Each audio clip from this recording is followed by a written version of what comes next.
Hey there, everybody. It's me, Queen Bee, Evangelist Angie B, and you have logged on just in time to experience 24 hours of favor.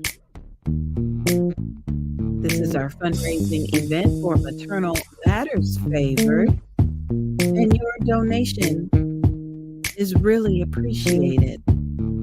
Donations help to enhance the well-being of those with perinatal and postpartum mood disorders, one person at a time. We invite you to visit mmfavored.org to learn more about our organization. Funds for this event will help to sponsor a 5-week life skills program. Please make the donation today. Coming up in just a few moments, we have the founder and director of Maternal Matters Favored, Tam McRoy, will be joining us shortly in just a few moments. Right now, we want to get things started with something just for you.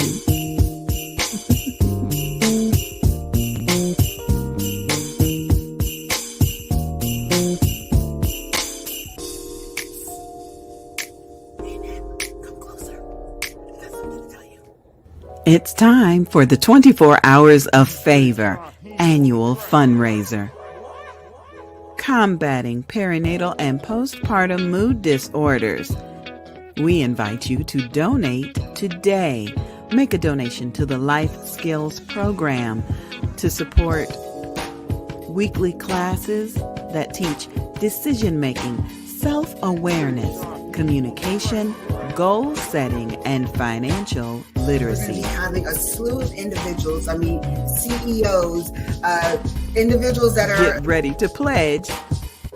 We're raising funds for our Life Skills Program. This annual fundraiser is presented by Maternal Matters Favored Incorporated and produced by Angie B Productions. Part of the dedication to the cause. I'm forever grateful. It includes music videos, vital statistics, special presentations from guests all around the world, those that have experienced mood disorders as the result of parenting, and those professionals that treat it. You'll meet entrepreneurs that have sponsored and that support this endeavor, and you'll hear testimonies from real-life parents. Visit the website at mmfavored.org. During the 24 Hours of Favor, you'll also meet other community leaders and experts, founders of other nonprofit organizations. Post your comments, like, subscribe, and share with someone that you know. Get checked and let them speak with you. And if they don't, ask for an ombudsman. The ombudsman will help you. And thank you so much. Thank you, girl. Maternal Matters Favored presents 24 Hours of Favor. Get ready for something special, and welcome to the show. Welcome to the show today. Hey, everybody. It's me, the Queen Bee, Evangelist Angie B, and I'm here today for the second annual 24 Hours of Favor. This is our effort to raise awareness and raise funds for Maternal Matters Favored. And throughout the next 24 hours, we've got special guests like Courtney, who will be joining us in just a few moments. I am thrilled to introduce to some and to present to others the visionary and the founder of Maternal Matters Favored, the woman who took a mess in her life and cleaned it up and is now launching a tribe for others. After we introduce Tam, we will bring Courtney on the screen, but we definitely want to first give honor to God. It would not be possible for us to be here if it were not for Him. And so, if it's okay with each of you, I ask that you close your eyes and bow your head, and let's go before the throne of grace just to say thank you. Father God, we thank you for this day. We thank you for this opportunity to learn and to share your goodness, even in spite of dark times or lack of understanding. Some of us know that you have already ordered our footsteps and you're holding our hand as we go through. Father, for those of you that don't know you yet, or maybe have forgotten how good and gracious you are, we ask that this broadcast reach someone who needs to hear from you.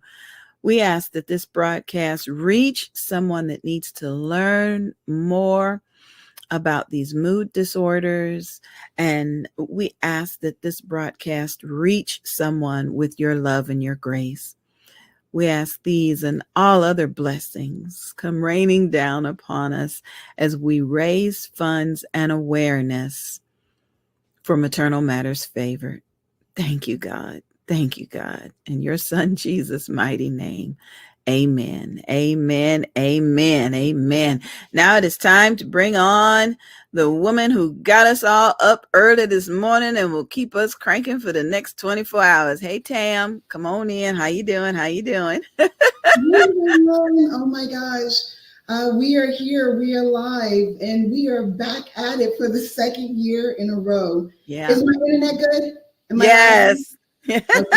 Because we had some takeaways from last year, and one of them was thou shall go and get an internet extender. Yeah.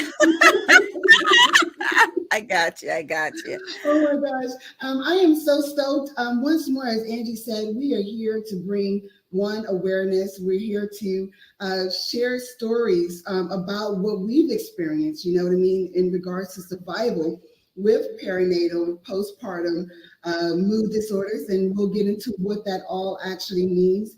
We're going to bring you some stats. We're going to educate you because it says in the Bible, you know, our people will perish for lack of knowledge, right? And so, you know, when we know better, we do better. We're gonna just get into so many different things. I'm just super stoked once more just to have the opportunity to talk with individuals across the world, and once more just spread the word about perinatal and postpartum, right? Because there's still so many people that don't know, especially when you say, what is that, PMAD? Yeah. People don't know what that means. No. And so we have a slew of different things in store. And so we just ask that you hold on to your seat. I do want to go ahead and just, Angie, can you tell us a little bit about yourself? I've been knowing Angie for some odd years, and she's a dear friend of mine, very, very, very talented woman of God. And I am so grateful that she puts up with me.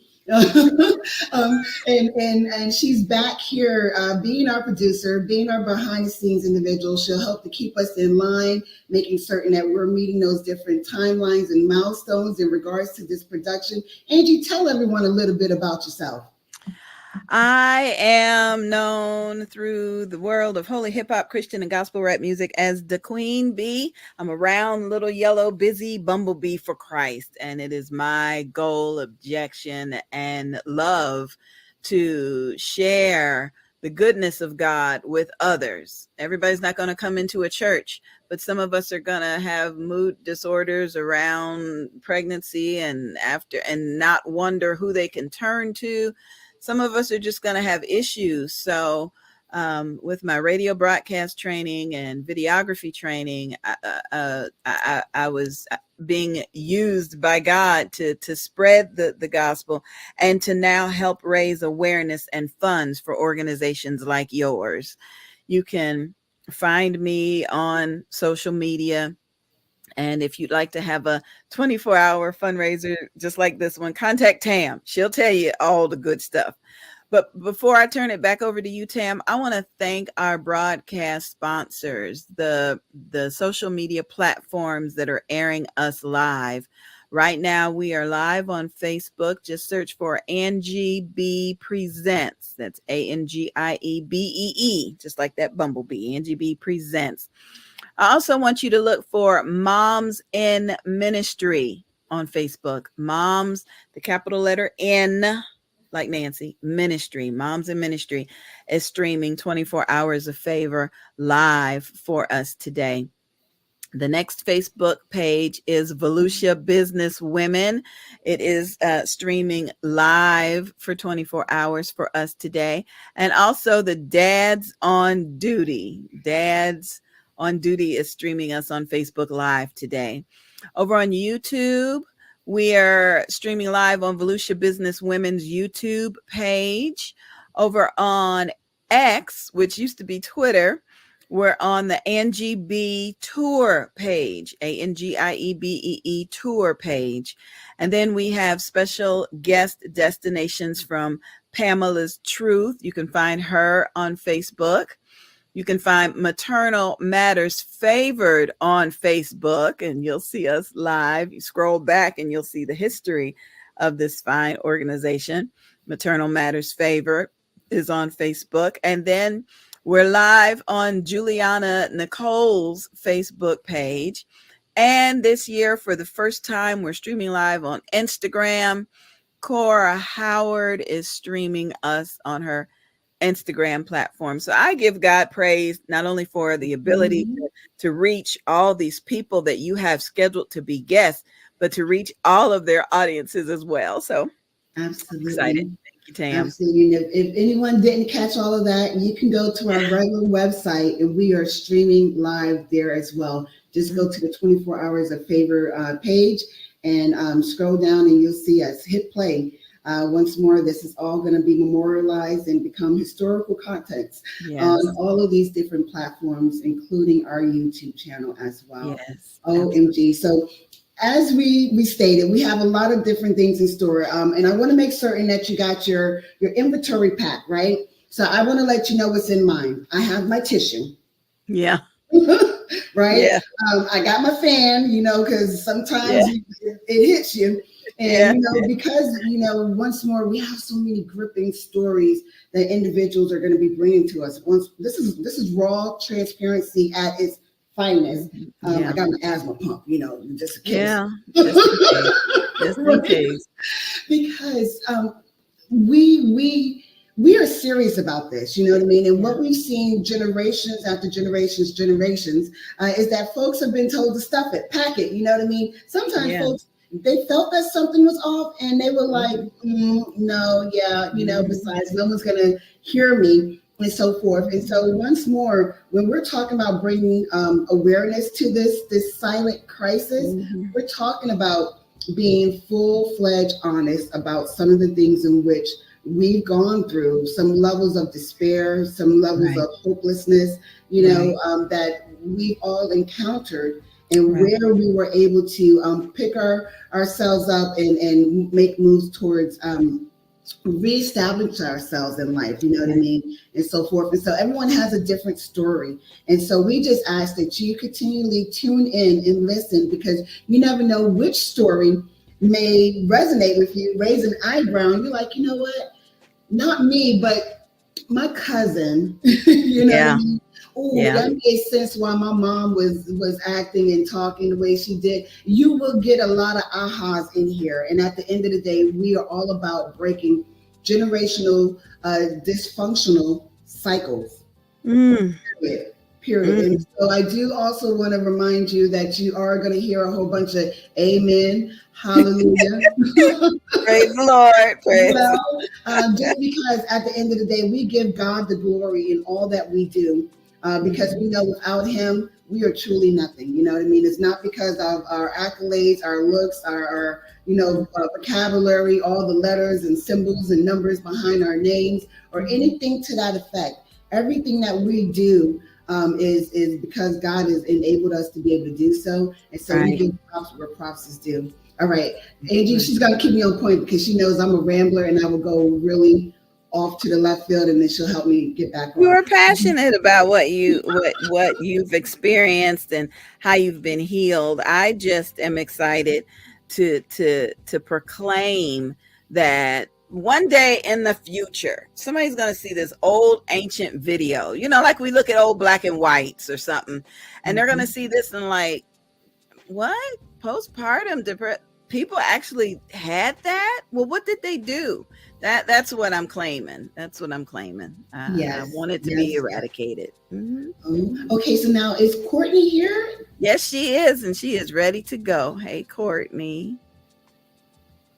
Hey, hello. Good morning. Good morning, Court. Oh my gosh. Good to see you. Yes. Everyone, let me introduce you to Courtney Barber. She is one of our board members. In fact, she's our first board chair, and she's also the chair of our development committee. She's been on with us since pretty much conception, and she does phenomenal work. Court, tell everyone about yourself and some of the things that you do here as well with us at Favored. Thank you so much, Tam. It's always an honor just being with you, participating in anything with you. So I am a mental health counselor. Right now, I do some private work coaching, and I also am working for an agency named Charlie Health, focusing on perinatal mental health support groups for youth in a remote format, and it's an intensive outpatient program. And in my private work, I also focus on perinatal issues, trauma, loss, relationships, neurodivergence. Those are some of my special areas of focus. Years ago, I trained as a doula, and then I quickly started to focus more on postpartum doula work than birth work because I found the postpartum time so interesting. So at that time, I was in my early 20s. I was really young. I didn't have a child at that time. I wondered, why am I even interested in this? But there was something about it that held something important for me. It helped me to understand my own family history better. And so that trajectory is just carried across 20 years of work. And now in mental health, that's one of my special areas of focus. And I'm so happy to be here. These are issues that are near and dear to my heart. And I struggled postpartum, even knowing everything that I did, during my own experience. So creating community, I think, is the most powerful thing we can do around these issues. As you were saying to Angie, so many folks have a feeling that something maybe wasn't right, or something isn't right, or maybe wasn't in their family of origin, and we just don't have the words for it. And as you know so well, when these things are undiagnosed, or there's no support, there's no, you don't get to speak it out loud or get help for it, it can impact us for a lifetime. It can impact the next generation. And like you said, breaking those cycles is what we're all about. So that's a little bit about me. I love it. She's phenomenal. Get used to seeing Court. She will be here on the broadcast throughout the next 24 hours. She's one of my fabulous co-hosts. Once more, she is an integral part of our makeup of operations for Favored. When you get your newsletters, that's her. Sometimes some of our social media content, that's her. And a lot of, what do we call them, brainchilds stem from some of the collective conversations that we have just as a board. And I always want to give my board their props, because it'll be a Sunday morning at 11 o'clock and we're at it, right? Or, whatever that looks like in the wee hours during the week, because of work schedules and so forth. We work to get it done. We meet each other where we're at, because at the end of the day, once more. We're really passionate about this. And so we have some time. I want to give, everyone some knowledge, right? And so once more, you're going to hear us talk about PMAD. And so let me start to break down some of this vernacular, right? PMAD is perinatal and postpartum mood disorders. And what does that truly mean? It can be OCD. You're back and forth checking on the baby. Is the baby okay? You know what I mean? Are they breathing? What does that look like? It could be psychosis, where you start to hallucinate and you think things are which aren't. It can be the general anxiety, and it can go into different levels, as well as depression and so forth. And there's other factors that can take place that individuals will start to experience. And so I don't want to give everything away, but, people sometimes, because of hormonal changes, they have symptoms of being bipolar.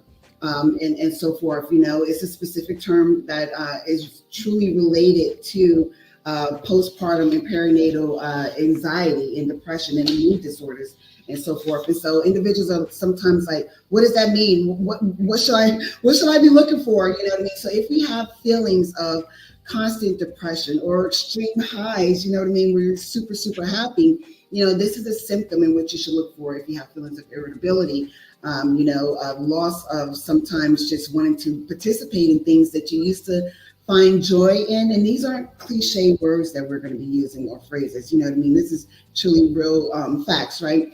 If you have disturbances in your appetite, you're not eating like the way you used to, you're eating too much, you're eating too less. Once more, while you're pregnant or after giving birth.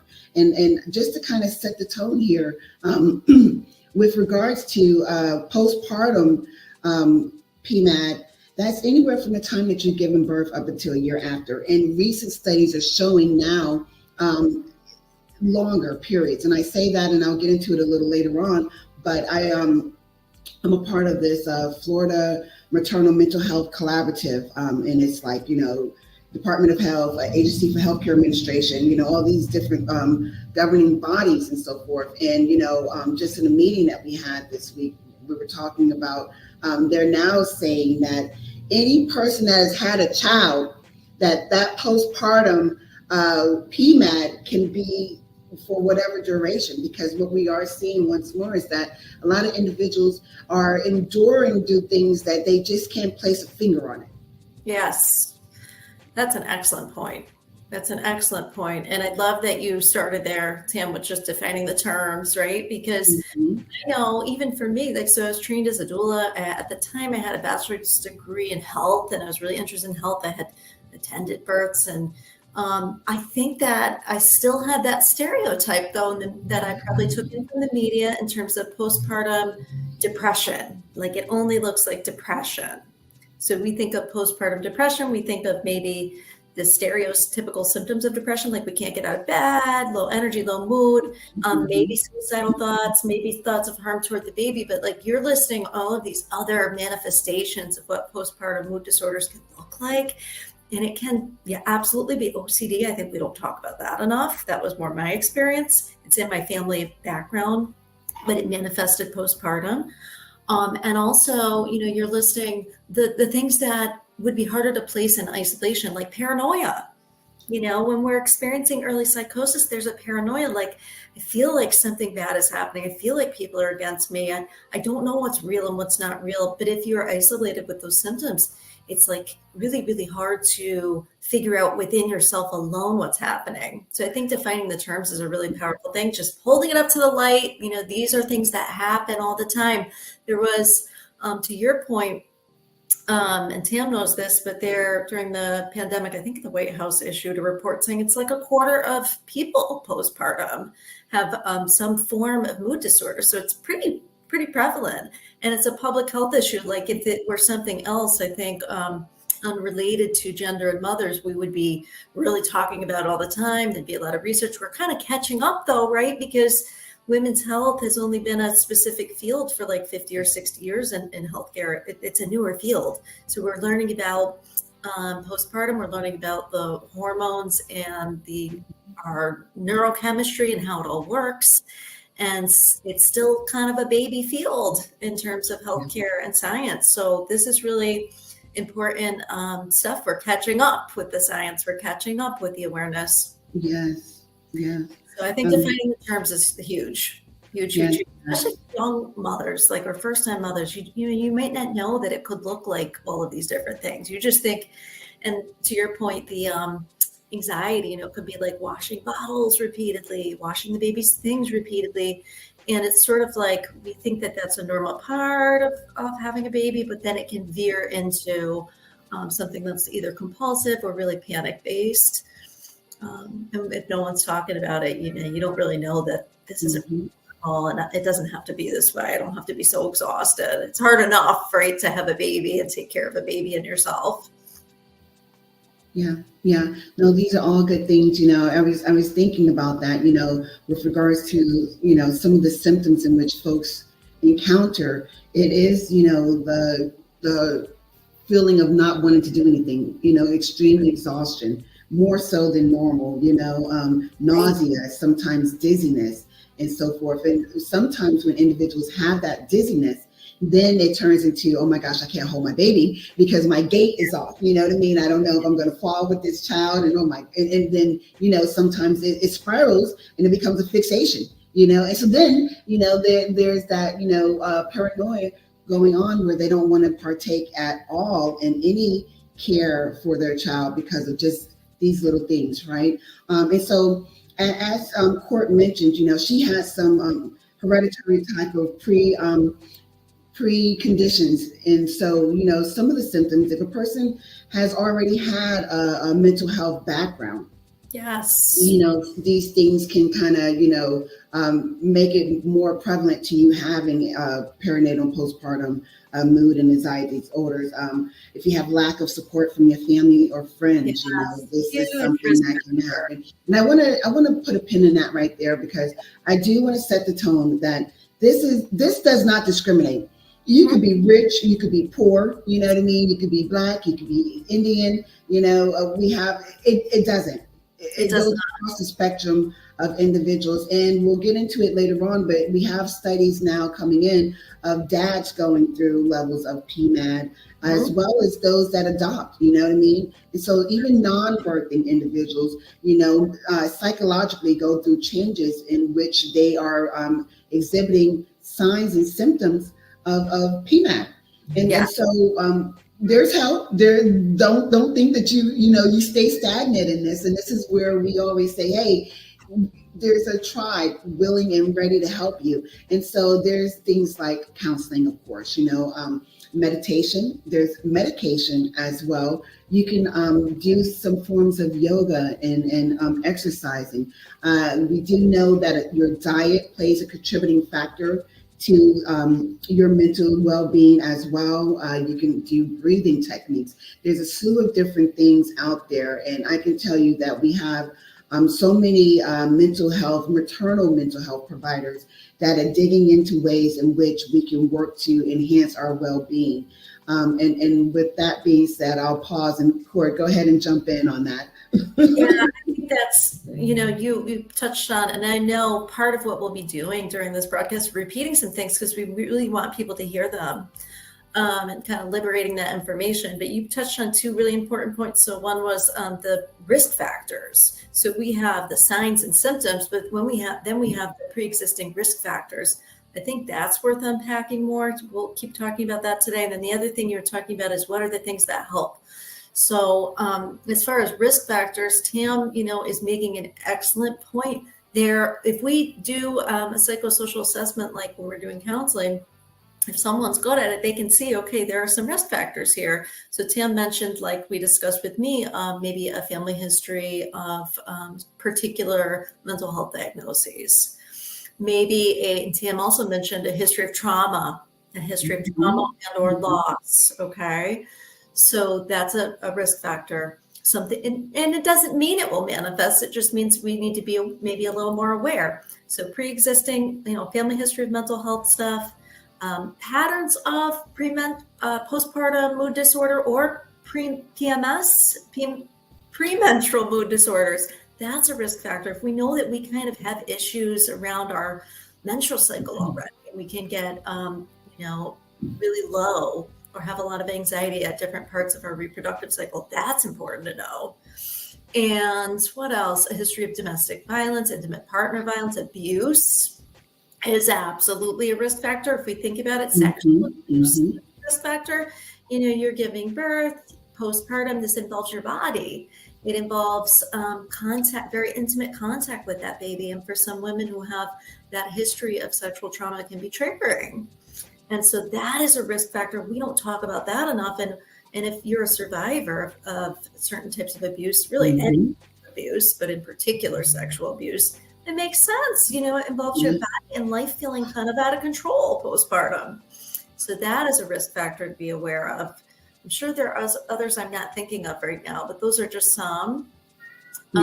So if you have, you know, if you're doing the checklist and it's like, this is me all the way down, then your obstetric provider or mental health counselor, you know, we should be kind of aware during pregnancy that, all right, there are some risk factors. And if you're not a first-time mom, obviously, if you have a history of perinatal mood disorder, you know, you're going to be maybe a little more at risk. So we want to keep an eye on things.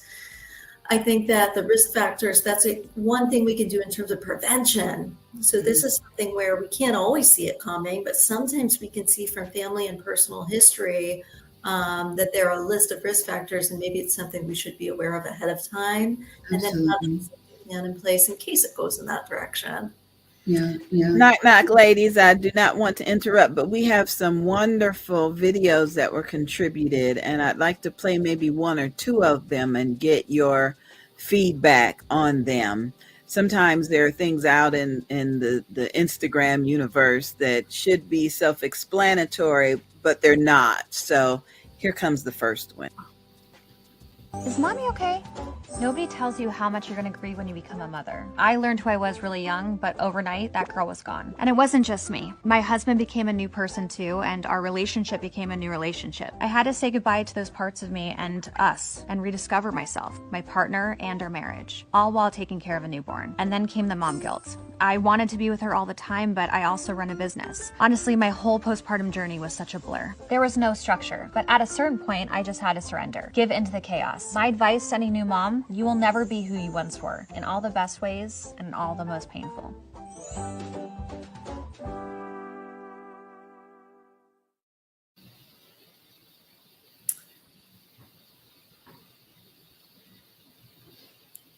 Okay, are we responding to this one first? I think she made some great points. The guilt. So right now I'm doing perinatal support. You know, sometimes it's dozens, even like some weeks it's hundreds of people through different groups online. Guilt is like our number one theme in perinatal support. We are, if we're enculturated or it's family of origin, I think it's some combination, but postpartum mothers, you know, particularly those of us who are born female, we tend to go toward guilt. When these things happen, we blame ourselves. And that is a common clinical theme. It's the number one kind of dragon to defeat, I think, in our support groups often. And I think that one of the biggest antidotes is connection and community, because when people talk about going through these things and they're like, I've been through it, you've been through it. I don't think you should feel guilty about that, because that happened to me and it happened to me too.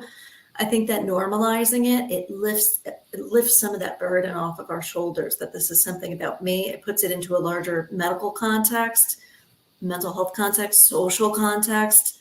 And it really, I think, is very, very healing. Talking about it, you know, having that information, and then also creating community discussion around it. But guilt is huge. Yeah, it is. What we do know for certain is you have to do some self-work. You have to begin to forgive yourself. You have to love yourself in order to love anyone else, right? And so I can't express this enough to individuals. And sometimes, you know, going back to guilt, it stems from our childhood. And so I would advise anyone these days and times, it's okay to go get counseling. You know what I mean? You know, and you know, even if you can't literally afford it, and you may be on Medicaid, and there's ways in which you can get counseling, and I would say that when you do, that you ask if the provider doesn't initiate it for an adverse childhood experience test, you know what I mean, Yes. where you can go through some things and in which you can start to unpack some of the trauma that you may have encountered that may be manifesting itself in an evolved way at this present time while you're now a mom, or let's just say a parent. Because what we do know is sometimes, regrettably, we stuff a lot of things, right? And we don't deal with it like we should. And at later times, it does surface in different ways, whether it's overeating, whether it's anger issues, you know what I mean? We have different levels of addiction and so forth. And so we want to start to do that self-work, do that level of of self-actualization that will come forth from the self-work, that self-love, right? And once you actually do that, you're going to see that you're going to start releasing some levels of guilt and so forth. But what we can start to put into place is baby steps. You know what I mean? We know that we can't eat the elephant at one big time. And so whatever that looks like, as we were talking about the video here, implement it. We'll talk maybe later on about a self-care plan. Start to map out some things, so that we can take ownership of how we want our lives to be. It's not just rolling over, waking up every day and just going. Yes, absolutely. It makes me think, you mentioned a couple more risk factors, I guess. One would be that high ACE score. So you mentioned adverse childhood experiences. When Tam says adverse childhood experiences, what she means is there's a 10-question questionnaire. Kaiser Permanente did all this research on trauma with large swaths of people, right, years ago. And what they found is folks who had answered yes to more of these 10 questions about their childhood trauma, so trauma before the age of 18, they had a higher risk of a host of mental health, but also physical health issues, which is kind of amazing. I mean, with ACE scores, you have a high level of trauma during your development. Even the stress hormones, cortisol and adrenaline, impact your body's ability to regulate insulin. I found this so amazing when I found it out. So our unresolved trauma can make us increase our risk of diabetes, heart disease, other things. This is how important taking care of our mental health is. When you feel triggered, feel anxiety, it's impacting your blood pressure, your heart rate, your hormones, and then your neurochemicals. So high ACE scores, and you can look that up or ask your primary care provider about it. But the ACE questions, it's things like, did you witness domestic violence in the home? Did you have substance use or mental health issues in the home? Was there a loss, in your childhood? Things like this. Sexual abuse or trauma of other kinds, a family member who is incarcerated. So there's sort of a list of questions. So if you do that ACE questionnaire with your primary care provider, your mental health care provider, and your number is high, then that's also something where you need to take care of yourself. And then the other piece you mentioned, Tam, which I thought was so important, how the perfectionism, the postpartum kind of figuring out the guilt. I think that those of us, if you're someone who you like things a certain way, maybe you've achieved certain things, you like to have your house clean, you like things a certain way. Well, postpartum is going to kind of blow the top off of that. And so like she was speaking about in the video, your new normal is going to look really different. The woman in the video said she runs her own business. And so it was like, she has her relationship, her business, and now new baby. It's going to be a new normal. And so sometimes part of what we need to do is lower that bar. Like, things aren't going to be perfect, and forgiving ourselves, giving ourselves grace around that. Like Tim said, having a plan around self-care, prioritizing self-care. Things might look messier on the surface for a time, but that's because we can't be doing 100% of our best effort in all of those areas at once. We wouldn't sleep. We would never sleep. We'd need a clone, right? It doesn't work. And so much of what I hear postpartum is my to-do list is driving me crazy. I can't get ahead of everything. I feel behind. I feel, overwhelmed, alone. And so I think that sometimes creating a more realistic vision for what's going to be happening for the time being is a piece of what needs to be done. and lowering the bar. And if we're someone who's a high achiever and we want everything to be just so, we need to kind of almost lower our expectations, knowing that it's not going to be forever. But your home and your to-do list and your level of productivity is not going to be maybe the way that it was before for the first 6 months or a year, or maybe 2 years, few years of your child's life. But there will be that regulating and reprioritizing as they grow and develop. So it's a special season in your life where things are going to look different. I think that's important. Absolutely. Good stuff, all good stuff. I want to just take note to the message there. Thank you for joining us, Chantel. We definitely appreciate you watching us. Thank you. Yay. Thanks so much. Thanks everybody. I'm grateful for Alexandria watching us from the Bahamas and for Chantel watching. So we've got somebody special in the background that'd like to just pop in for a minute, Tam, just for a minute. We need our prayer partners and our prayer warriors.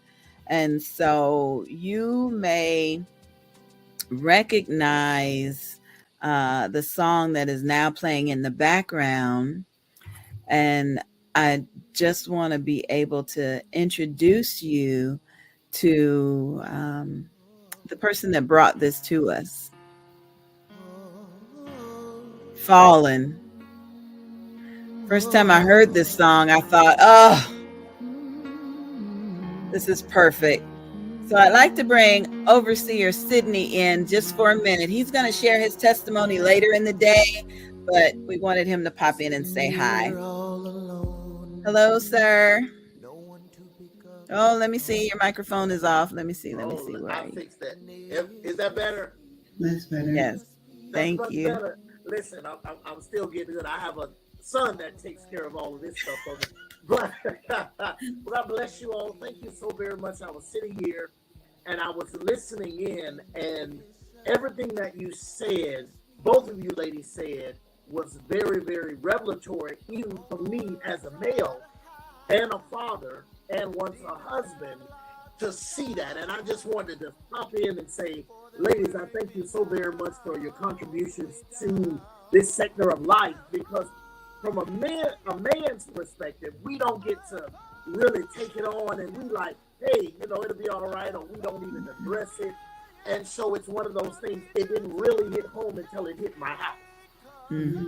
And so when it hit my house, now it's like, whoa, it is really real. And I have 3 sons by my ex-wife, and so I had to see it 2 out of the 3 times. So it's one of those things, I'll talk about it a little bit later. But my sister is a licensed mental health therapist here in Jacksonville, Florida. And so I hear it, I see it, and to see it from both ends and to hear you ladies today, I just say thank you so very much for your contribution. Thank you for that. Oh my gosh, is it too early to bring out my tissue? Thank you for that. That means a lot, because regrettably, sometimes, in the past, and when we're some of us being a little older, right, we're going to be talking from spaces of the past and how we're trying to be trendsetters and setters in this present day time. But, it wasn't a welcoming conversation, you know what I mean? And men sometimes just overlooked the emotional part that women were dealing with. And so just to hear you say that as a man, acknowledging, yep, it's real. I actually saw it, and I want to help make contributing factors and pushing the trajectory of operations with these kind of things. It means a lot. It goes a long way. And I'm pretty sure there's men all around the world that echo what you stated. Yes. Yes. And I made that excellent point also over a little while earlier about, there's more research on how postpartum and perinatal seasons affect men and their mental health and their vulnerability and all those risk factors we talked about for postpartum perinatal mood disorder. They're risk factors for a male parent to have a mood disorder spike or relapse or struggle during that season too. And so we're learning to be, like Tam's saying, as we go through and learn more, and society evolve. We're being more inclusive, and part of that is understanding fathers can be at risk. We need them to be healthy and whole for the whole thing to go well long term, right? Absolutely, absolutely, and it can get hard for us because, as women know, we men still want certain needs met, even in that transition that women go through, your bodies, your minds, everything, and we're still like, hey, stroke our head, make us feel good. I'm going to work. I'm coming back. Hey, did you cook? And part of that can be feeling alone. A lot of male partners, they feel alone. They feel like baby has taken the center stage, and they can fall into a depression and feel like they're disconnected, not knowing their role. Absolutely. That baby taking your place, huh? What about me? What about me? Yes, absolutely. Absolutely. I love it. And I'm so grateful that Overseer Sydney sees it even from a ministry point of view. You know, some of us still go to our pastors for everything, you know, and when I speak, I tell people, I'm not going to my pastor if I got a yeast infection. I'm going to the OBGYN. But we still go to our pastor and say, well, how come my wife ain't? And how come my husband ain't? And how come? And so I don't want the bleeding on the pulpit, as they say, but I do want the understanding to come from the top. And then overseers and pastors and bishops can then put support groups together and bring in Maternal Matters Favor to lead and to teach. So I'm so grateful for you, Overseer Sydney. I'm so grateful. No, thank you so very much. And like you were saying, they do come, you know, men and women come.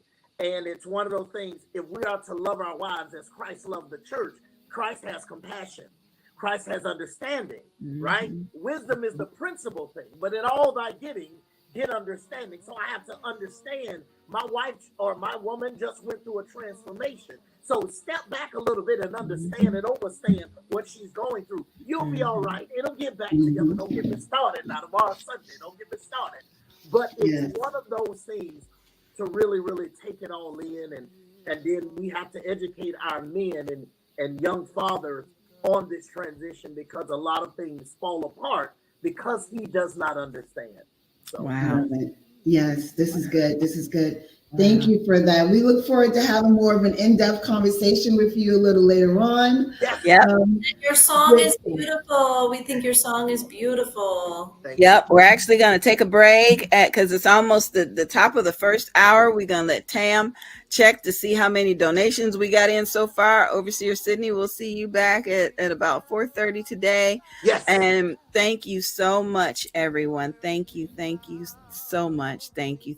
You are watching 24 Hours of Favor.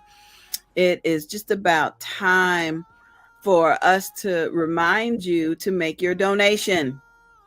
Please make your donations. They help in so many ways. Keep in mind that the board members are volunteers. Tam is a volunteer. Everybody's giving their all because we want to spread awareness and help people that are being affected by these mood disorders. So we're gonna put this video up, give you time to get out your wallets, as they used to say, and we'll be back with more of 24 Hours of Favor in just a bit.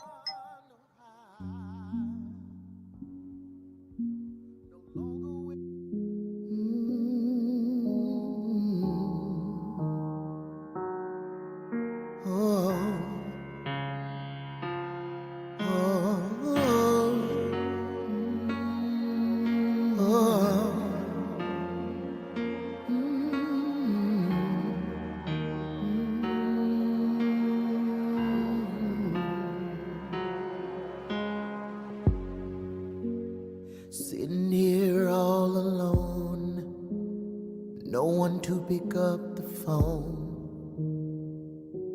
and it's just me.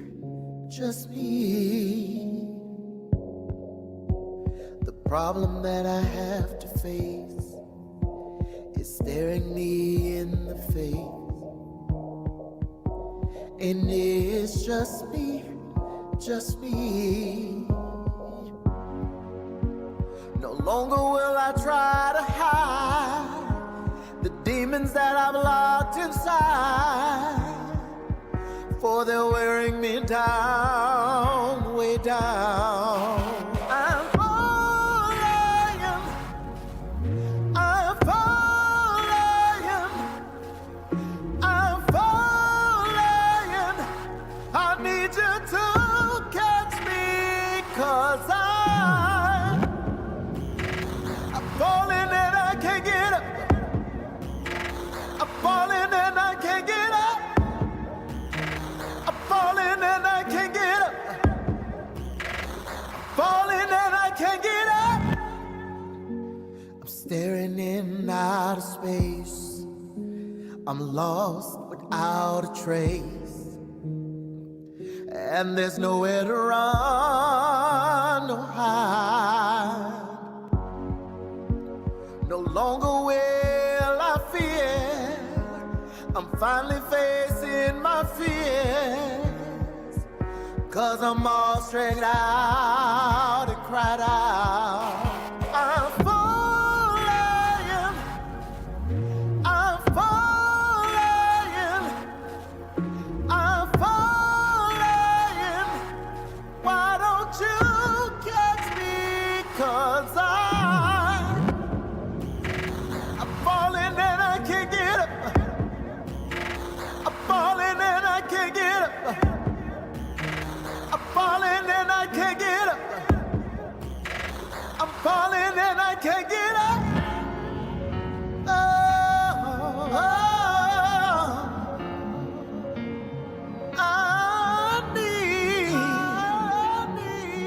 I'm falling, I'm falling, Lord,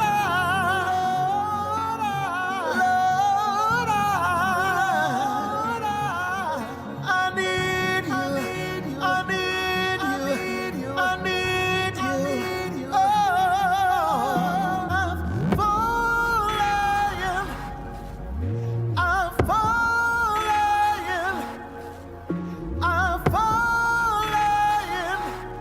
Why don't you catch me? 'Cause I'm falling and I can't get up. I'm falling and I can't get up. I'm falling and I can't get up. I'm falling and I can't get up. Knock and it shall be open. Seek and you shall find. Call his name, Jesus. Sing it now. Knock it shall be open. Seek and you shall find. Jesus, Jesus, Jesus. Knock and it shall be open. Hi everyone, I hope this day's been good to you. My name is Jamie Rockymore Best. I am the founder of a mental health and wellness magazine called Helpful Living Magazine, and our goal, our mantra, our mission is to end the stigma one issue at a time. And so we do that by creating magazine issues every quarter, and our latest issue is fresh off the press this month. I'm so excited for you to dive in. You can visit us at helpfullivingmag.com to check it out. We have digital and physical copies available to you. We also have a subscription service that is digital and physical. So if it's something that you want to dive into and get, the latest and the greatest issues every quarter without having to worry about purchasing it, it'll be delivered to your desired email or address. And so in addition to the magazine, we also have a journal that I created called Me Time Journal. And that journal is designed with you in mind. We have journal prompts, we have free space, and I also created a positive word bank that you can dive into and implement those words into your journal entries.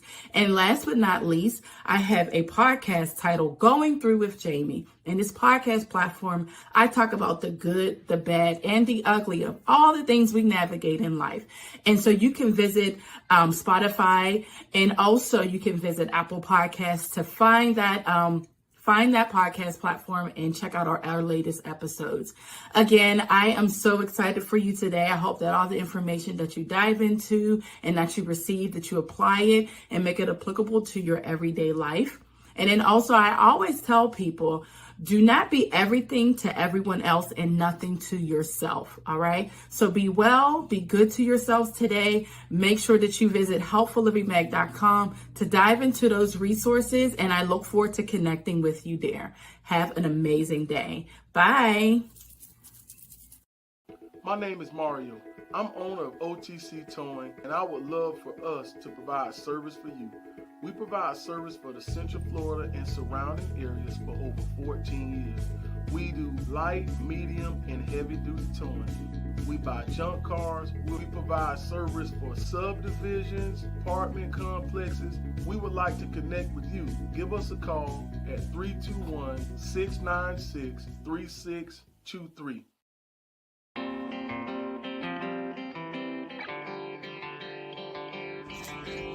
Hello, my name is Eloy Scott from Houston, Texas, and I'm here to share my amazing testimony about this awesome product called Lviv Yellow.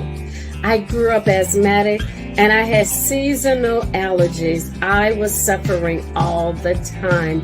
When I began to drink this Lviv Yellow, it helped to alleviate that. I no longer suffer as much as I used to suffer. I no longer have an inhaler. I no longer take albuterol. I no longer have to pack a breathing machine every time I travel. This amazing product does my body good, and you definitely want to get yours today.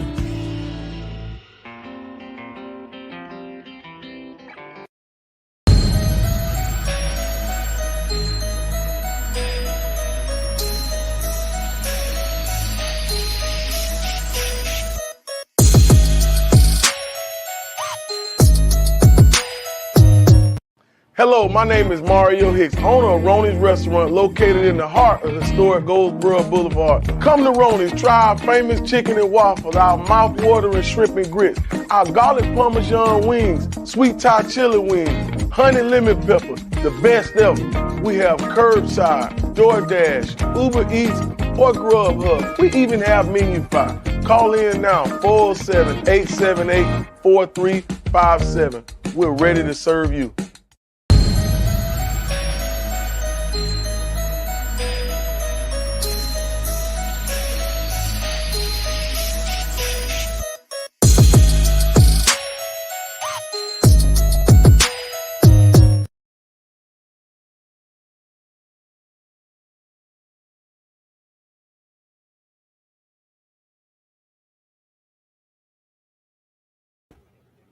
Hey, everybody. It's me, the Queen Bee, Evangelist Angie B. I am your segment producer today, and I'm honored to be here to support 24 Hours of Favor.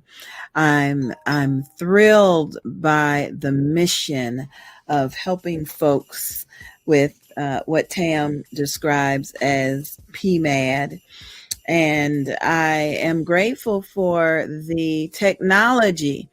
We are in two different cities in Florida, and the internet, we may be lagging one place, we may be skipping another place, but our efforts are combined to bring you this information and to encourage you to donate to our efforts. We invite you to go to the main website, which is mmfavored.org, but we're also on Maternal Matters Favored, the 24 Hours of Favor Pledge-a-thon, and this is our live tote board so far. We have had 7 supporters, and we are grateful to each and every one of them.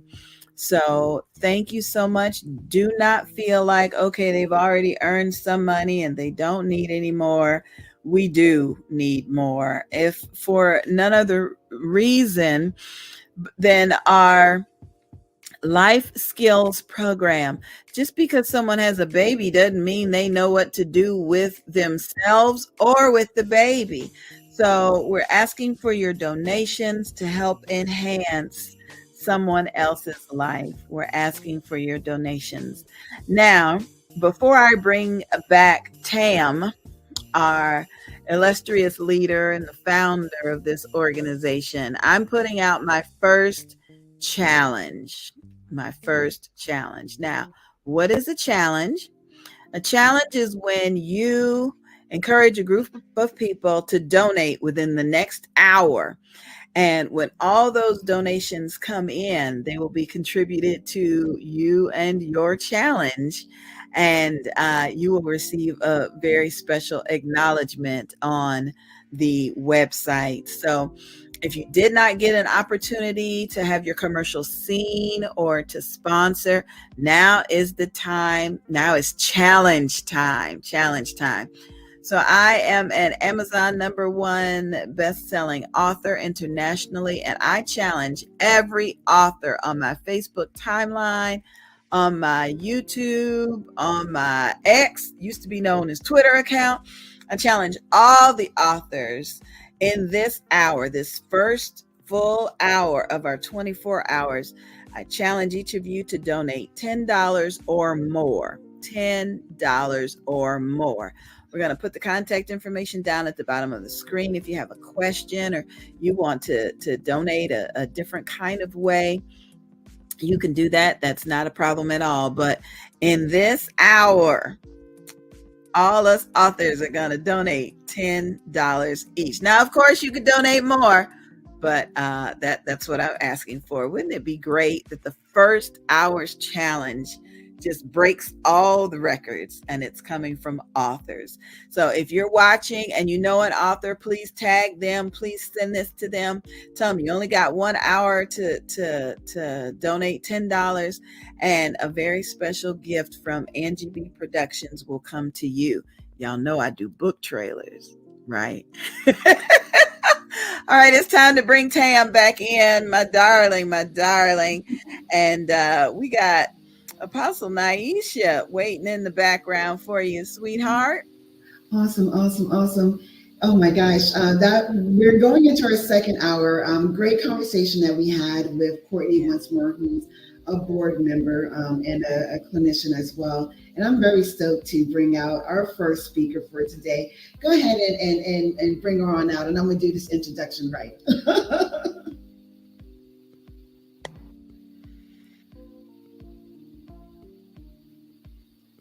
Hey! Oh my gosh, so happy to be here.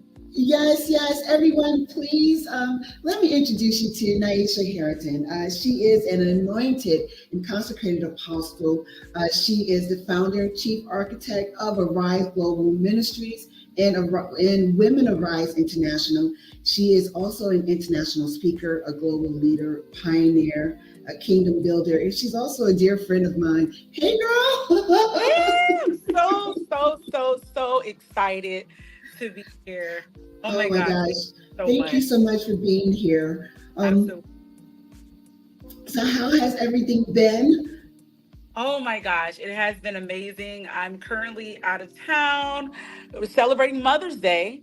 So this just really, to me, is near and dear to my heart because we get a chance to talk to some mothers, and I'm excited for the impact that this platform is going to bring to so many women and awareness. And so I'm just excited to be here, and I'm just so excited to see you. I love you so much, Tam. I love you too. Thank you so much.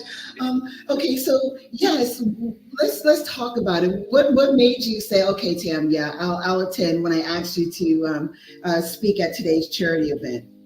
Well, you know what? When you and I had a little powwow in a store, we met up, and just like girlfriends who love each other, we made a whole moment out of it, and we talked for about 30 minutes to an hour, and I probably was just going in there to get some meat, yes, right, and run out. But because we know our Lord and we know that this was divine intervention, we had a moment, we had a chat about some of the things that the Lord has put on your heart. And when you told me about this, as a mother, it touched my heart because I was able to really identify with some of the things that you were talking about and some of the things that are on your heart. And I say, why not share my story? I don't think that I've ever really shared my maternity story with anybody. I don't think I've ever really gone in depth about motherhood and some of the things that we face as mothers, right? But I thought, why not? It's time. My kids are older. My daughter's getting ready to turn 18 years old. She's getting ready to graduate from high school. She's headed to college. And then I have a college student already who is going to be turning 19 years old. And I say, why not? The time is now to share these stories, to bring awareness to some of these issues and maybe concerns, and really, really normalize it a little bit, because I think there's such a stigma and so many things surrounding these topics that we have an opportunity, I feel, to normalize certain conversations. And I feel like this is that platform to do it on. I'm excited for that. Absolutely, absolutely. For everyone, we were in Walmart and we hogged up the aisle for a solid 30 minutes just talking. And it was late at night as well. So yes, and to your point, we have to normalize these type of conversations. This is where that's where the healing begins. When we start to, tell our story, our testimony. We're supposed to be doing so anyway, right? So that we can connect with someone and help bring them up. I was at this event and this speaker said, a pulpit is for you to pull someone up out the pit. Oh, I love that. So when God gives us these platforms, when God gives us opportunities, right? We need to do our due diligence. We need to be responsible with it. And so whatever that looks like, you know what I mean? We have to communicate to the community, because so many people are just sitting there hurting, right? And let me add too, because a lot of times, a lot of people know that if you either know me one side in ministry, you don't know me on the other side of healthcare. And so while I am a licensed and ordained minister and finishing up my doctor's degree in theology, I also have an extensive background in healthcare and nursing, psych, social work. I have a master's in public health, epidemiology, and I also am finishing my doctor's degree in health administration. So while I do have an extensive background in ministry, I also feel like we need to have some of these conversations that are surrounding healthcare and normalize them, especially in the church. Absolutely. And so tell us some of what you went through and how you survived. And I ask everyone that because everyone's story is similar but different, and that's where that community connection starts to take place. Absolutely. So first of all, I had my children when I was in college, undergrad. I went to FAMU in Florida State. Woo woo. And I had them roughly around in my 20s.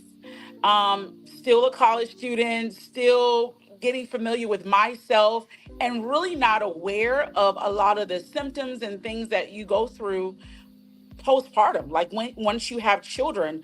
And so throughout my pregnancies, I got some of the help books that I thought would be helpful throughout the pregnancy, what to do while you're waiting. I'm sure you've probably heard of that. And I did the little check boxes and went through everything that I can think of. What do you do at 12 months when you're pregnant? What do you do at, the 3-month period, the 4-month period, the 5-month, and so on and so forth unto 9 months. But what I was not prepared for was what would happen afterwards. And so my first pregnancy, so both of my children are only 1 year apart. So a lot of these things I was experiencing, I think, kind of overlapped, right? So while we may have similar stories, I had something that kind of overlapped. So to be honest, the kids are only 10 months apart. So you got to know that some of the symptoms, some of the things that I was facing was actually overlapping itself. So when I felt the symptoms surrounding postpartum and some of the challenges that go on post-pregnancy, I feel like some of them were overlapping. My son, he was actually late. So I had to be induced. I had to go through an episiotomy. I really had to go through some things just because of his late birth.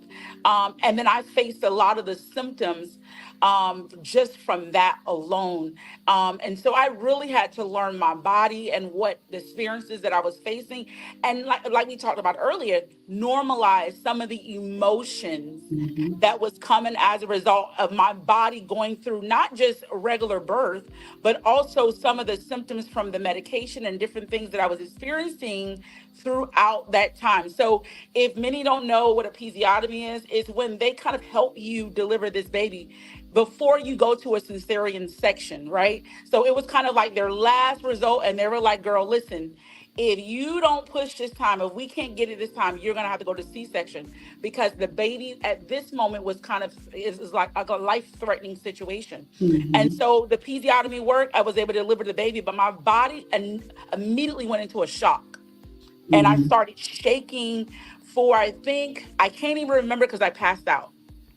When I woke up, I was already in my room, and I had to go through even just the changes in my body, the mood swings, to not knowing what's normal, what's not normal. And I think that sometimes, for me, I'm like, what is going on? There's anxiety that is produced when you're not sure, because you've never experienced it before. You're not sure of what is actually going on. And I know that my healthcare professionals, I'm in healthcare, so I know they're doing their best at trying to explain to me what my body may be going through. But here you are, they're explaining it to you, but you actually have to really truly understand. So there is that gap, I think, in the middle of that, right? Is somebody telling you something and your mind trying to grasp what is going on while it's going on. And I think for me, that is what happened. Someone asked the question. What is it? Go ahead and answer that question. So really what a episiotomy is, it is when the birth canal is kind of too tight for the baby to come through. So what they do is they just kind of cut a little bit down there to kind of help you open up a little bit more for the baby to come out. So totally normal. And the purpose of it is so that you don't rip, because it takes a little bit more time to heal. And so the doctors say that it's much better to cut, because they can properly stitch it in a way that will cause less damage than you would if you have to rip. So that's their way of kind of helping you out in a way. So but yeah, that's my first child. And then of course 10 months later, here's my second child. Totally different than the first child. She was early. Oh, I'm like, Lord have mercy. She's early, and now when she came out, she had respiratory issues and had to immediately be rushed to the NICU, to a whole nother hospital. So they had to take her by plane to another hospital while I'm in recovery. And just the franticness that I had, because they took her immediately. I didn't get a chance to bond with her. And that initial separation caused so much. I mean, I can't even tell you the kind of emotions that I was going through. Number one, not knowing if she's okay. Number two, the anxiety of what may have went wrong. And I think that a lot of times doing this postpartum episode, so many things could happen. But it's totally normal. These things happen postpartum. And though we can't predict, because I think that's what it is most of the time, we try to predict what is going to happen post the birth of a child, or through the process of going through that. And that alone is a shocker, but it's normal that if you have a room of women and you have these conversations, you will find that many women have either delivered late past their due date, or before their due date, or their child has had to go to the NICU and stay in the incubator because it was premature and had to go through that process of developing a little bit more before they was exposed. That was mine. I had both extreme cases on both ends, totally different births, totally different outcomes. And after the birth, of both children, now one getting ready to turn 1 year old because he's not quite one yet. And the other one, and the other one is now a newborn. So now I have two babies. And as a mother in her 20s, college student, could you even imagine? Oh yeah, just the weight of everything. The weight of it was so. I mean, I've heard. I think in school I got a little counseling because I was just so. It was so heavy. They asked me. They say maybe you should stop school, and I made a decision to keep going. I made a decision to keep going despite some of the symptoms. Yes. Oh, and that's some honest. of the I was experiencing. Yeah. We'll see, you know what I mean, that, you know, a lot of times in life, we go through some traumatic experiences and we keep going, you know what I mean? We put the blinders on, we don't allow ourselves time to pause and fully absorb, you know what I mean, what just happened. And what happens is PTSD, because then, you know, later on when you're having the opportunity, you see, and we were talking about this a little earlier, it'll surface itself in a different way, in some different forms. Wow, that's major. Two different extreme births, and to be at that age and still pushing through with your personal and professional plans. Amazing.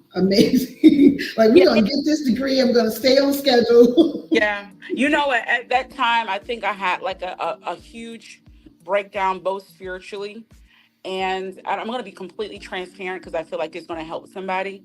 I had gotten so dark that I actually started having suicidal thoughts because I could not see my way clear.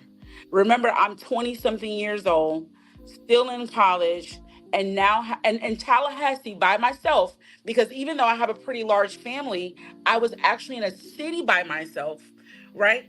Going through this moment, trying to figure out, maybe pull out a couple of scriptures that I thought I knew, a couple of worship songs. I mean, I was really pulling from everything that I have been taught throughout the years to just survive. And really, the only thing that got me out of this moment was to just call on Jesus. Like literally, it was no other way.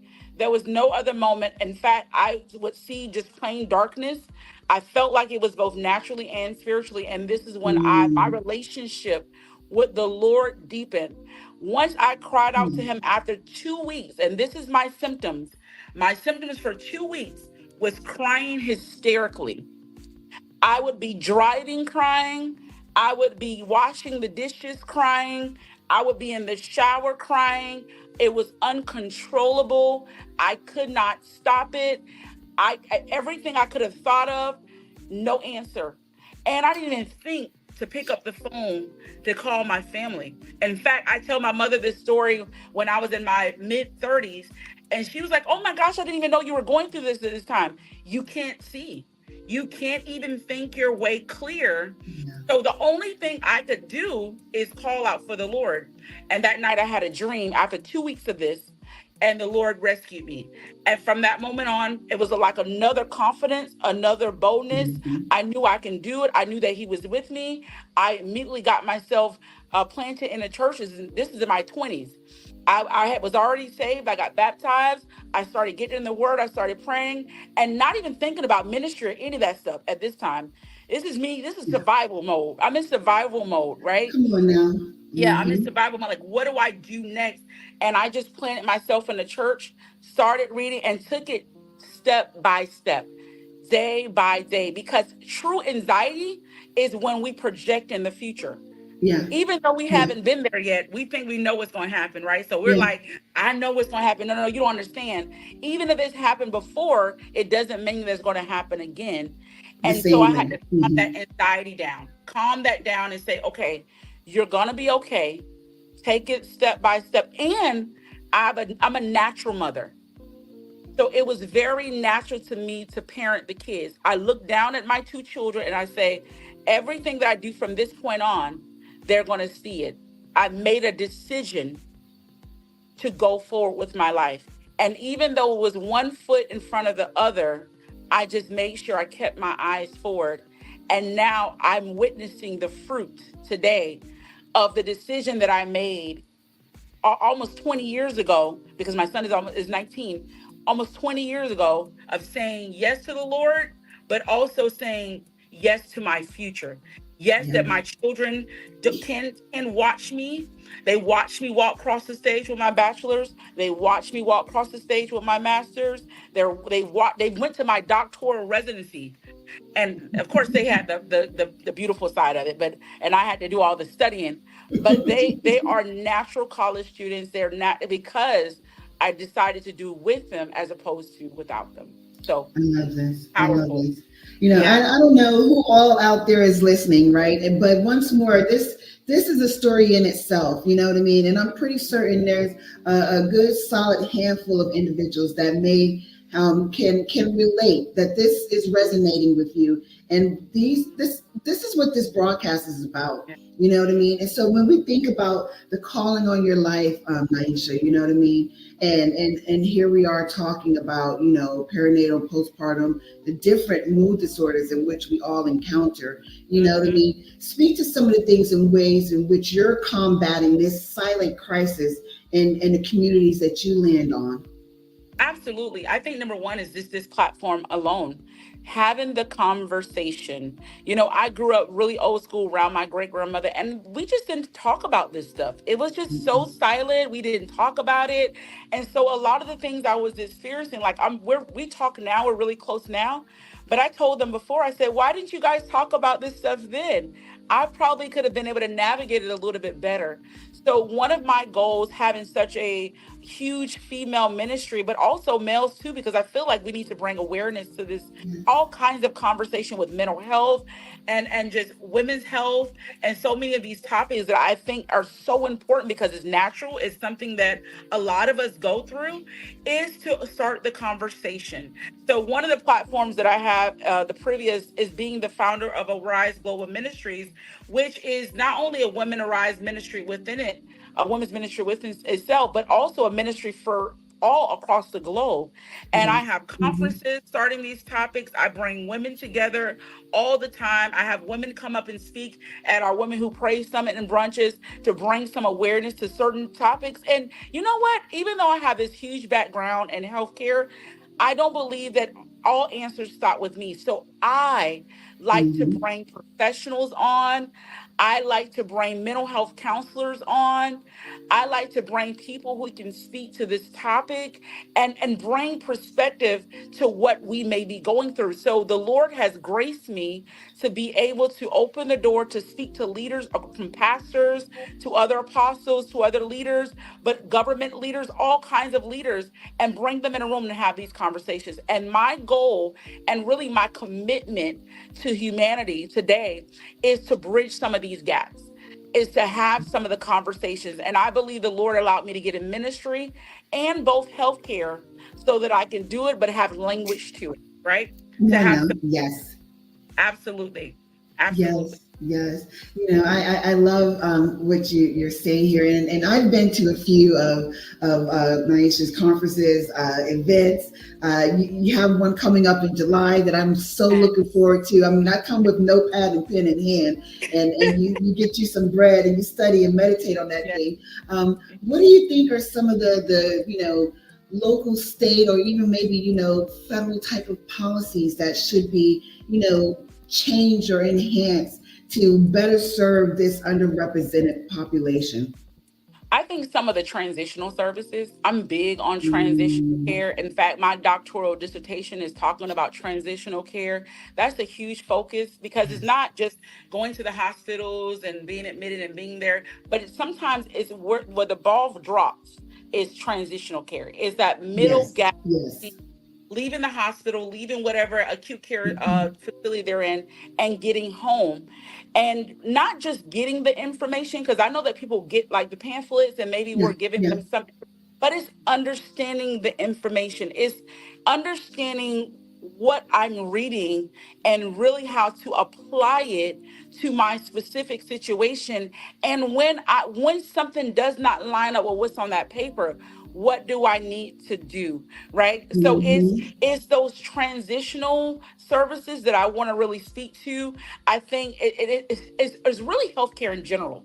As I look at the healthcare infrastructure right now, being in healthcare myself, working in long-term care, working in this arena daily, I see that is the gap. The gap is Yes. dealing with those complexities with that discharge planning, that discharge situation, that The trans. continuum of care.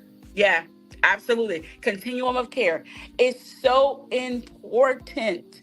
And we can't assume that everybody has the same understanding or same educational understanding or same ability to be able to understand what we're saying. We have to create room and space for all different target populations, for all educational populations, for every scenario that might hinder someone from getting the help that they need.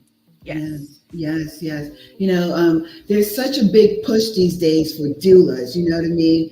Mhm. To, be able to provide that continuum of care and, Mhm. following up with moms at home, to just following up with the family, you know what I mean? And seeing how support may be needed in us doing some levels of community resources. And I'll be saying that throughout the program as well. I'm advocating for doulas all the way and every phase of it. And I say that because when we look at other different countries, you know what I mean, it's a norm, sometimes for about 3-5 different, older women, friends, or whatever have you, just to be around and provide support for that mom post baby and even during the pregnancy as well, because these type of things, what we have seen via research, right, it's not just word of mouth, it helps to Right. alleviate the anxiety, the stress, you know what I mean, different forms of pressure that can Yeah. build up in the woman, that can build up in the household. And so we need to do a better job of that as a society here locally and throughout this country as well. Naisha, Let me go ahead. let me add this one thing to what you just said really quick. I, Mhm. I agree with that wholeheartedly because I remember not telling anybody. And that was my gap. You understand? So it was a Yeah, personal gap that I never communicated that I was going through that or needed that. So I can speak to it from experience. Had I had that, my situation may have been a little bit different. Now, grace be to God because he gave me grace in that space. But how many people may not even like everybody's situation is so different and they may not know the Lord in that way. So the question is w- every time somebody goes home, do they have somebody that they can call on? And working in healthcare, I will tell you that a lot of people do not have people that they can count on I when know. that process. So that alone is a really huge gap. Yeah, yeah. Oh man, I want to come back and piggyback this. We're just getting started. Wow. Naisha, as I say, you have several events coming up still Yes. this year. I'm super stoked about my ticket that I have to Yes. July's events. Tell us a little bit about what you have going on and how folks can get in contact with you and all that fun stuff. Absolutely. So, Arise Global Conference will be July the 26th and the 27th. It will be hosted right in Winter Park at the Winter Park Event Center. It's going to be phenomenal. I will tell you that it's almost sold out. We have people coming from Yes, all around the globe, and I'm yes, super excited because we have some very interesting panels, such as something like this, where we're dealing with mental health. We have an all males panel with just men because we want to deal with fatherless and some of the issues, again, gaps. I really believe that my heart, what the Lord has given me, is faith in gaps, closing oh, some yeah. of the gaps to some of the issues that we see. I believe that God has called us to be problem solvers, to be salt Yes, and to be light. And so my heart is any gaps that I see with God's people is to close those gaps. So fatherless, a mother's heart. We're going to be talking about stuff like this. Oh, we might have to get you up there, Tam. We're going to be talking about stuff like this because a lot of people just don't know. they And we don't. can't assume that they know. So the Lord has given me this opportunity to have a platform where I can invite lots of leaders to have the conversation, and people actually want to hear. And that's why we're almost sold out. So definitely, definitely, definitely, if you have not signed up for a Rise Global Conference, go ahead and do that. I did make it free. I'm taking all the costs myself because the conversations need to be had. And then we have a Women Who Pray Summit and brunch is going to be the morning of the conference on July the 26th. That's only about $25 for the food. But let me tell you something that happens when women get together and pray. Let me tell you, nothing like fellowship. There's nothing like having like-minded people around you to help you in a time of need. And let me tell you something, we need each other more now than we ever have before. And so I'm excited because of these two events that are going on, and I can't wait to see what God is going to do at these events. Thank you so much. Yes.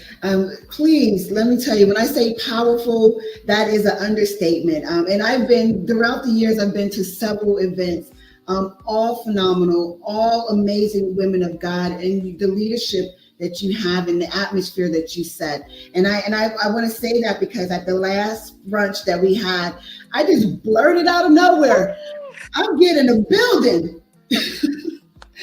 Like, you get in the building? Yup, I'm getting a building. And I started praying on that and meditating on that, fasting on that. I got me some scripture and I stood on that. And everybody knows that I've been just saying, look, we got a building for $1 a month for 12 months. You know what I mean? So when you speak things, you know what I mean? When you're in that right atmosphere and you have the right mind and your heart posture, and that's what God wants for you, trust and believe it'll come forth. And so that goes to a larger piece with regards to community. You know what I mean? You also have to make certain that you're dealing with perinatal, postpartum, the different moods that you may be going through. You know what I mean? Make sure you're around the right people. Yeah. Come on now. You cannot be around the negative Nancy's. That's right. I mean? The stills. They talk about the chickens and the eagles. You want to make certain that you're around the right atmosphere, or else you are not going to come up out of that thing. And I don't want to get too spiritual on us, you know what I mean? But we do know that depression, anxiety, these certain different levels, you know what I mean, is nothing but a spirit. So let us work with you to make certain that we put you in a healthy mind state. Absolutely. I love that so much. And to help connect you to resources that are out there. I would tell you the truth. I love all the people that God sends around me because they're let me tell you, I have some very smart, intelligent people who have a heart for people and a heart for the Lord, who wants to connect you to great resources. The goal is just get connected. You never know what God has in store for you. You never know who he wants you to meet. You never know how that one connection could change your entire life. So the goal is to just open yourself up and say, this year, I'm going to get connected. I'm going to make sure that I connect with some people who can help me. I may not have all the answers, but I know somebody who can do it. And so we all start connecting and getting in these rooms, we will find that the answers that we need is connected to God's people. And I'm super excited for what's going to happen. Yes, this is good stuff. Oh my gosh. I know you have to go. We have to go. Oh my gosh. This is just the start of this conversation. Once more, we are only in our second hour here of this 24-hour broadcast, raising awareness and funds for those with perinatal and postpartum mood disorders. Nyesha, thank you so much for your time. I will talk to you in the airwaves. Thank you. Love you, girl. Thank you. Oh, that was so good. That was so good, so informative, and you've got some feedback as well. Other people were chiming in. Jacqueline says, yes, it is so crazy how today having a baby is treated and handled like the woman and the family are just making a sandwich or pouring water in a glass. Having a baby is a big deal, physically, mentally, emotionally, financially, and spiritually. And I know we will be hearing from Mother Jacqueline later today, but that just wrapped it up. You don't just drop a baby and go back to business as usual. Yeah. My sister talks about a TV commercial that she loved even before she gave birth, and the commercials, the slogan was, "A baby changes everything." And you really got to think about that. And then we heard from Melissa Lambert in Florida. She said, so true, so true. She was really connecting with your special guest. And then Dr. Alexandria said, love it. It can be enlightening to hear someone else speak what you've been experiencing, to speak that. And then that's what that is. Oh, yes, yes. Makes perfectly good sense. Yes. And then author Brenda J. Williams said, good morning, blessings. So good morning to you, author Brenda. I hope you're participating in the author challenge this hour. I'll repeat it again. There's a challenge out during this hour. It ends at the top of the hour, so you got a little less than 30 minutes. But for every author that donates $10 or more, you can go on the website to donate, mmfavorite.org. $10 or more will receive a free book trailer from Angie B Productions. And that means your promotional book trailer will include your book cover, your headshot, your bio, and a portion narrated. Because I don't care what you say, you can make a great video and have a banging beat. But for somebody who's not looking at the screen, they're just dancing to the beat. You've got to have the narration added to it. Yeah. So we will be donating. That's a $75 value. And all we ask is that you give $10. Maternal Matters Favorite. Just a $10 donation would be appreciated. Thank you so much. Oh my gosh. Yes. Once more, this is all going towards our life skills program, and we're actually going to be launching our first real live in-person session next month. We were able to partner with True Holiness Deliverance Tabernacle. In fact, we were just there at their community baby shower last week. And we were able to put some things together, and they have a group of moms that are biting at the chopsticks to try to get some new ways of living and doing things, Yes. So I know that we have another speaker up, and so I don't want to take too much time, but we're going to be talking about a lot of things these next couple of hours. So get comfortable, sit tight. we do. And before we take a quick break, author Brenda says she will donate. So thank you, Brenda. Thank you. If you're the first one, oh my goodness, I appreciate God for you. And if you are watching and you'd like to initiate a challenge with your fraternity, your sorority, or whosoever, just send a text to the number that you see at the bottom of the screen, and we'll get you squared away. Tam, I'm gonna put you backstage for just a little bit so you can take a quick break. We're going to remind everyone of what we're doing. This is 24 Hours of Favor. It is the second time we have gathered together to raise funds and awareness for Maternal Matters Favored. And, we're just very, very excited about the feedback and excited about the opportunity to share. And so we've got a couple of videos that we want to show you right now. And then we'll be back before the top of the hour to tell you how our donations are coming. Okay. Right now, we got music from Brilliance out of Tampa, Florida on 24 Hours of Favor. Yeah.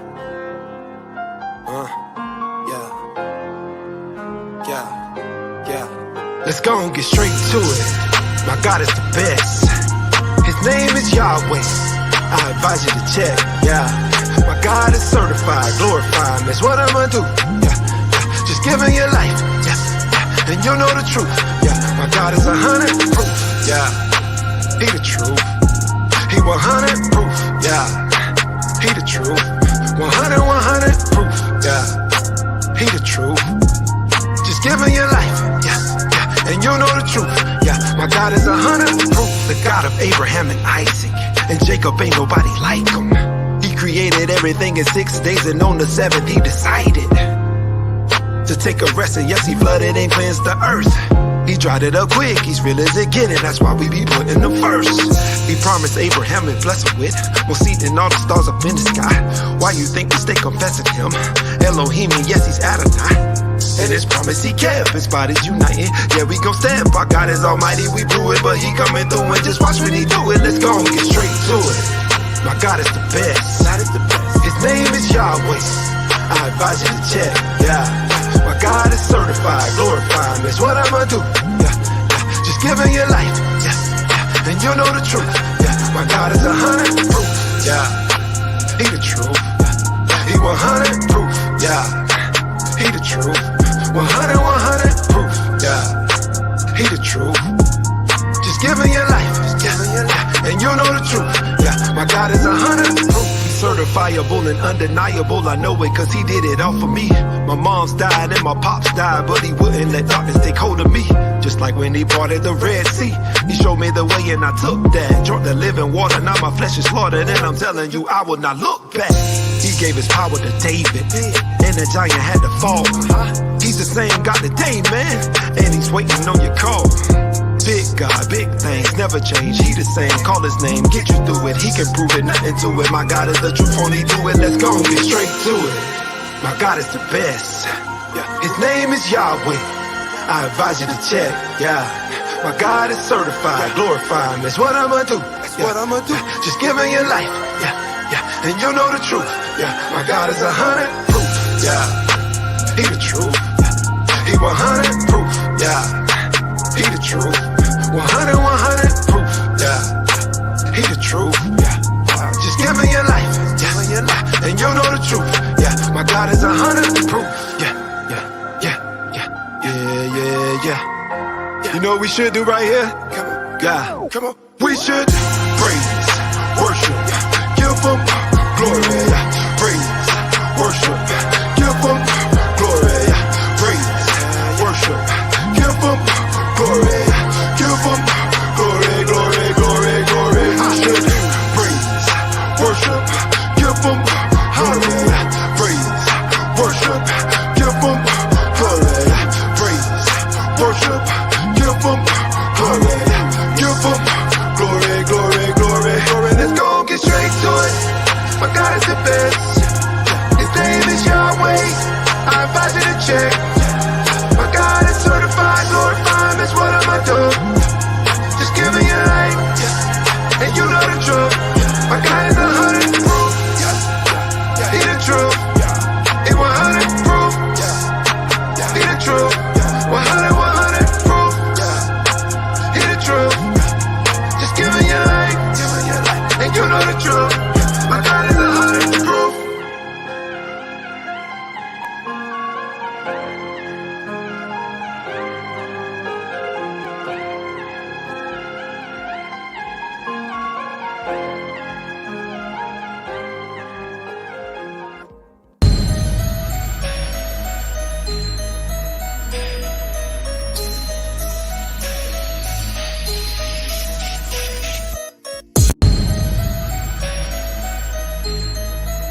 how much you're gonna grieve when you become a mother. I learned who I was really young, but overnight, that girl was gone. And it wasn't just me. My husband became a new person too, and our relationship became a new relationship. I had to say goodbye to those parts of me and us, and rediscover myself, my partner, and our marriage, all while taking care of a newborn. And then came the mom guilt. I wanted to be with her all the time, but I also run a business. Honestly, my whole postpartum journey was such a blur. There was no structure, but at a certain point, I just had to surrender, give into the chaos. My advice to any new mom, you will never be who you once were, in all the best ways and in all the most painful.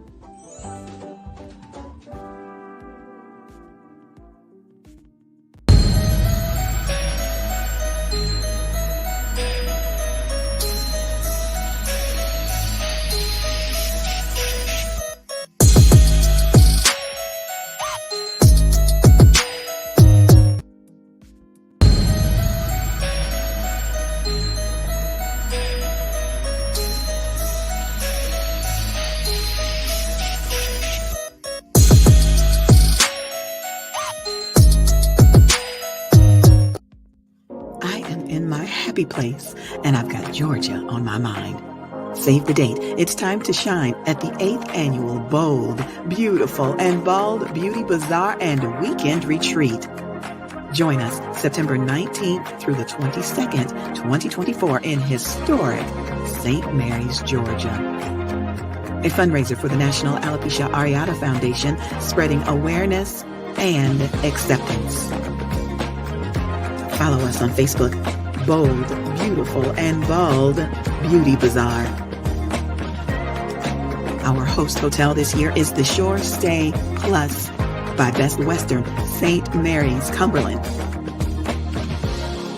Weekend retreat activities include the Friday Fun Photo Shoot, picnic lunch back at the hotel, and the Royal Blue Beauty Bazaar Fashion Show takes place on Saturday. For more information, call 407-914-6519. That's 407-914-6519. I'm in my happy place. Come join me.